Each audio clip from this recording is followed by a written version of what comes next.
आपण फ्लॅट खरेदी करतो त्यावेळेला जाहिरात बघतो आणि ती जाहिरात बघून आपण फ्लॅट खरेदी करायला जातो. पण नंतर कळतं की जाहिरातीमध्ये जो एरिया दिलेला आहे, कार्पेट एरिया, तो तर खूप कमी आहे आणि मग नंतर आपली फसवणूक झाली आहे असं आपल्याला कळतं.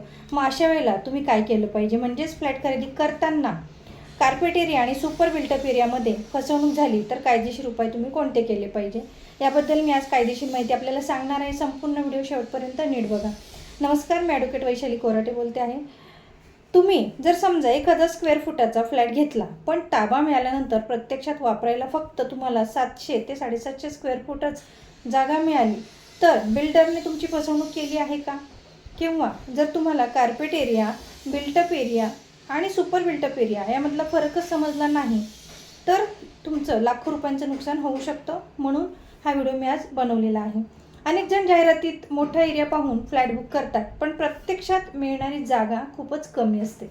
मग अशा परिस्थितीत कायदेशीरदृष्ट्या ग्राहकांचे म्हणजेच फ्लॅट खरेदी करणाऱ्यांचे अधिकार कोणते आहेत?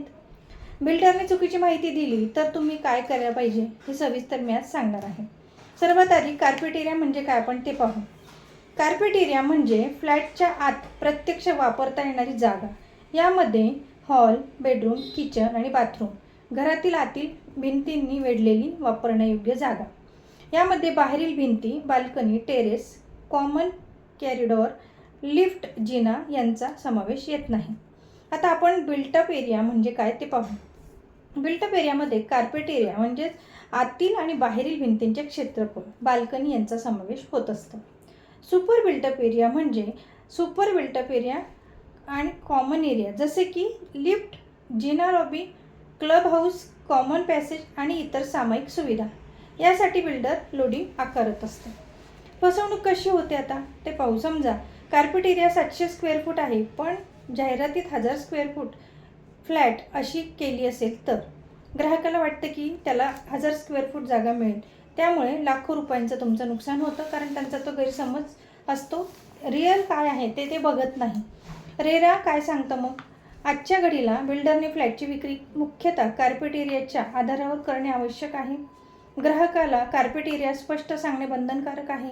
सुपर बिल्टअप एरिया दाखवून दिशाभूल करणे चुकीचे ठरू शकते. त्यासाठी महत्त्वाचे कायदे. Real estate act 2016 section 2K carpet एरियाची व्याख्या दिलेली असते. सेक्शन 4, सेक्शन 11 आणि सेक्शन 12. सेक्शन 18 फसवणूक, चुकीच्या माहितीमुळे परतावा किंवा नुकसान भरपाईची तरतूद यात आहे. कन्झ्युमर प्रोटेक्शन ॲक्ट 2019 बिल्डरने चुकीची माहिती दिली असेल किंवा अनुचित व्यापार पद्धती अवलंबिल्या असेल तर ग्राहक आयोगात तक्रार तुम्ही करू शकता.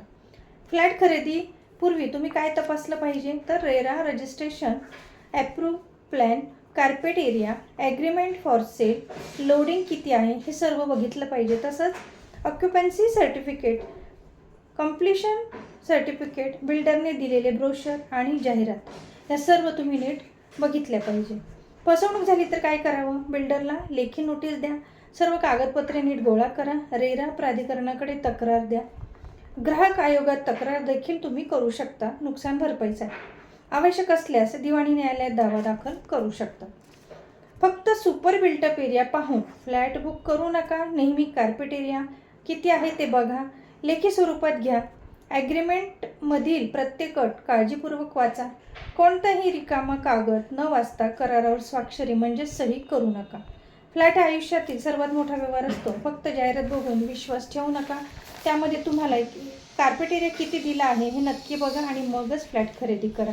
ही कायदेशीर माहिती आपल्याला कशी वाटली ते नक्की कॉमेंटमध्ये मेसेज करून सांगा. धन्यवाद.